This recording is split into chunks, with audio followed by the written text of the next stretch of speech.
America में Donald Trump की जीत जहां भारत के लिए फायदेमंद है, तो वहीं चीन के लिए किसी झटके से कम नहीं है। जी हां, क्योंकि मोदी और ट्रंप की दोस्ती किसी से छुपी नहीं है। कई बार ट्रंप अमेरिका के बड़े मंचों से खुलकर भारत की तारीफ भी कर चुके हैं, तो वहीं दूसरी तरफ चीन को चेतावनी देने से भी पीछे नहीं हटते, जिससे ट्रंप के राष्ट्रपति बनते ही अब चीन की मुश्किलें और बढ़ गई हैं। एक बार फिर से दुनिया के सबसे ताकतवर देश की कमान संभालते ही ट्रंप ने ऐसा कदम उठाया जिसने चीन की नींद उड़ा दी। ट्रंप अपनी टीम में एक के बाद एक ऐसे लोगों को जगह दे रहे हैं जो चीन के लिए मुसीबत खड़ी कर सकते हैं। दरअसल ट्रंप ने अपने राष्ट्रीय सुरक्षा सलाहकार, विदेश मंत्री और वित्त मंत्री जैसे अहम पदों पर ऐसे लोगों को जिम्मेदारी दी है जिसने भारत के लिए जहां नई संभावनाओं के दरवाजे खोल दिए हैं, तो वहीं चीन के लिए नई मुसीबत खड़ी कर दी है।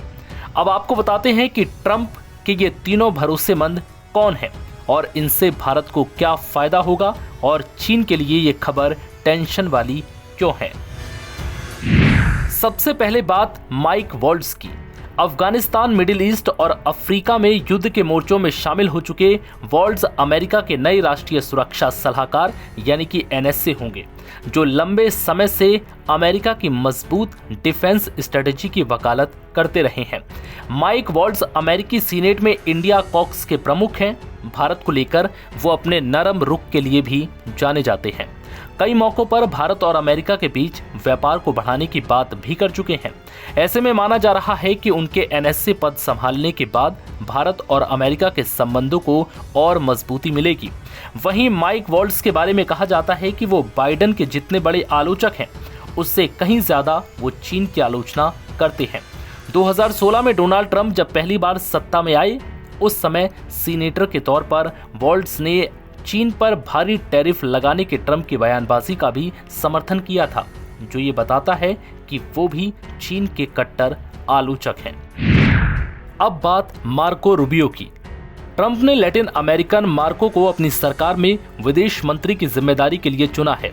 वो रिपब्लिकन पार्टी की तरफ से उपराष्ट्रपति की रेस में भी थे, लेकिन बाद में ट्रंप ने इस पद के लिए जेडी वेंस को चुना। बावजूद इसके अब विदेश मंत्री के तौर पर ट्रंप ने मार्को पर भरोसा जताया है। रूबियो मार्को को एंटी चाइना रुख के लिए भी जाना जाता है। एक बार रूबियो ने सार्वजनिक तौर पर यह भी कहा कि इंडिया पैसिफिक में अशांति फैलाने के लिए चीन का बड़ा हाथ है। इससे ये साफ होता है कि ये भी चीन के काफी बड़े आलोचक हैं और चीन को लेकर काफी सख्त तेवर रखते हैं। अब बात ट्रंप के वित्त मंत्री स्कॉट बेसेंट की, जो ट्रंप के बेहद करीबी जाने जाते हैं। वित्त मंत्री बनने से पहले उन्होंने फ्लोरिडा में मार-ए-लागो में ट्रंप से मुलाकात भी की थी। दावा है कि ट्रंप के करीबी होने के नाते चीन की नीतियों से स्कॉट बेसेंट भी काफी खुश नहीं है। ऐसे में अमेरिका चीन के व्यापार पर इसका असर देखने को मिल सकता है।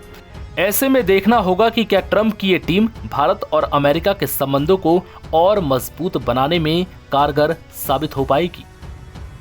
एनबीटी ऑनलाइन की रिपोर्ट।